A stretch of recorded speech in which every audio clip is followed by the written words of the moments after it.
আসসালামু আলাইকুম, আমি আশরাফুল ইসলাম আমিন। স্বাগতম জানাচ্ছি নতুন আরো একটি ভিডিওতে। স্ক্রিনের এক অংশে যে ভিডিও ফুটেজগুলা দেখছেন, এগুলা হচ্ছে গতকালকে রাতের যে সেনাবাহিনীর গাড়িগুলা গোপালগঞ্জের উদ্দেশ্যে রওনা করেছে। এটার মূল কারণ কি?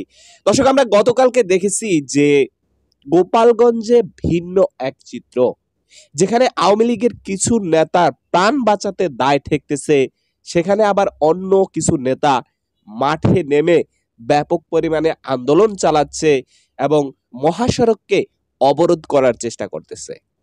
দর্শক, গতকালকে গোপালগঞ্জের গোপীনাথপুরে সেনাবাহিনীদের সাথে আওয়ামী লীগের যে নেতা কর্মীরা রয়েছে, তারা দেশীয় অস্ত্রশস্ত্র নিয়ে হামলা করে।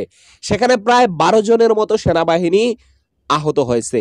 তারপর থেকেই প্রায় 400 থেকে 450 সেনাবাহিনী গভীর রাতে গোপালগঞ্জের দিকে রওনা করেছে এবং ইতিমধ্যে দেখা যাচ্ছে যে ক্যামেরা ফুটেজ নিয়ে যারা যারা এগুলোর সাথে সংযুক্ত, ওই জায়গাগুলোতে অভিযান চালিয়ে কিছু কিছুকে গ্রেপ্তারও করা হয়েছে এই মুহূর্তে।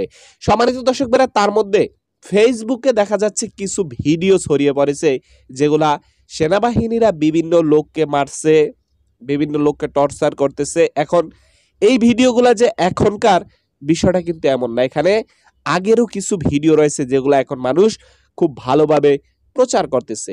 তো সব মিলিয়ে এখন মনে করেন যে গোপালগঞ্জের এক ভিন্ন পরিস্থিতি, যেহেতু সেখানে সেনাবাহিনী এখন অবস্থান করছে। দেখা যাক যে আসলে পরিস্থিতিটা কেমন হয়। হয়তোবা আমরা ভিন্ন কিছু পরিস্থিতি দেখতে পাবো। রাতে যেহেতু অভিযান চলছে, এখন পর্যন্ত সেখান থেকে বিস্তারিত কোনো তথ্য আসে নাই। যদি বিস্তারিত তথ্য আসে, সেটা অবশ্যই আপনাদেরকে জানিয়ে দেওয়া হবে। তো সম্মানিত ভাইরা, এই হচ্ছে টোটাল বিষয়। তো আজকের ভিডিওটি এখানে শেষ করতে চাই। দেখা হবে নতুন অন্য কোনো ভিডিওতে। সবাই ভালো থাকবেন। আসসালামু আলাইকুম ওয়া রাহমাতুল্লাহি ওয়া বারাকাতুহু।